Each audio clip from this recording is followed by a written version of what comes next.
Alright folks, in this video we're going to be optimizing the battery life of the Steam Deck to get 3 hours plus on any sort of game, whether it's AAA or indie game. You will be able to achieve 3 hours plus of a battery life. How this is done is by making certain concessions and certain tweaks.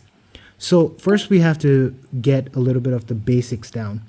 Most games on the Steam Deck or any other portable are usually run at 30 frames per second, even on consoles. This can be due to GPU or CPU power limits or saving battery life.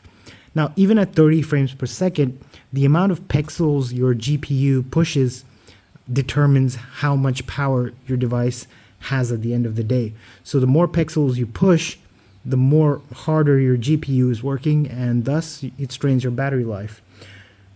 Now, in order to counter this, the basic principle you should know is that the refresh rate of the screen of most portables is always 60 hertz. Larger screens have 120, 240 hertz, and hertz basically represents the amount of times your screen can update and the amount of power it takes to update that screen. So this one, which is the Steam Deck, has 60 hertz as the top end. When you run a game on a 60 hertz panel, usually you want your frame rate to be about half of the refresh rate, so the update transitions are smooth. So because the Steam Deck runs at 60, games usually run at 30, which is a half of 60. But what you can do is, on the Steam Deck, is you can lower your refresh rate to 50 and then lower your frame limit to 25. Now, when you do this, you are basically simulating 30 frames per second. You're not playing at 30 frames per second, but you simulate 30 frames per second. So your game will feel smooth because it's 25 frames, half of 50, and it won't be as jittery as you would think.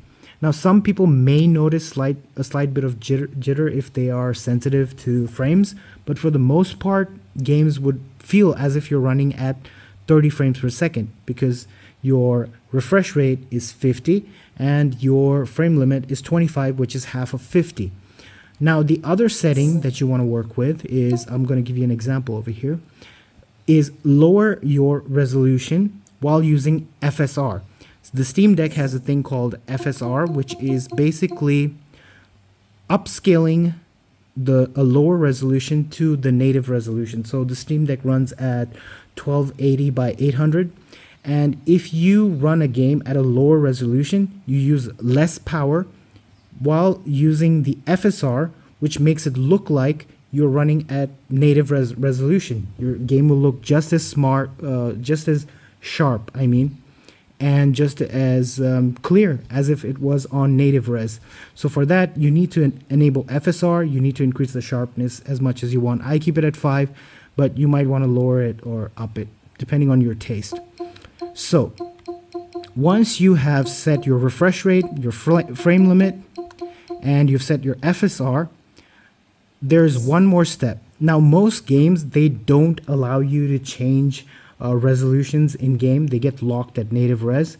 So the Steam Deck has a solution where it can force any resolution you want. Basically what you do is you click on your game. So I'm clicking on Proteus for example.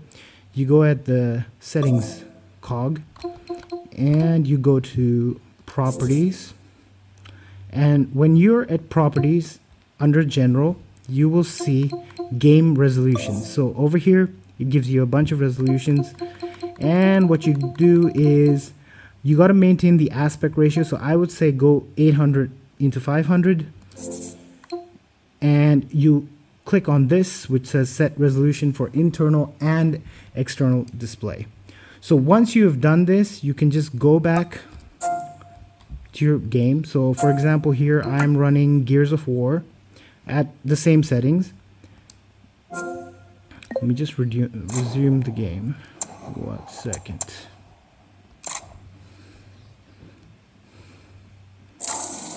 All right, let's get this shit to the skiff and call Marcus. So here we go. I'm telling you, this shit is gonna melt that ice. If you say so. So this is Gears of War, and you can see it's running at 25 frames per second. but this is capped at a 50 hertz, which I showed you over here. There you go. 50 hertz, 25 frames per second, with FSR on and a lower resolution of 800 into 500. Yet the game looks just as clear as it would on native. It looks you can't tell. I mean, it would be very difficult to tell. It looks just as native. And I do have motion blur turned on because this helps a little bit with small jitters and stuff.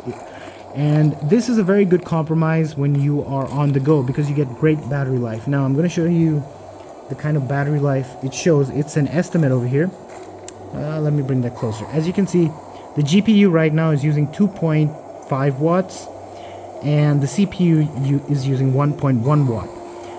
So the overall, it's about 11.1 watt. So if you go to 30 or if you go to 60, you are definitely going to go to 18 watts, which is going to kill your battery life. So at this wattage, you can see your estimate. Now I'm at 89% and your estimate is 3 hours and 25 minutes. This is usually a very good estimate.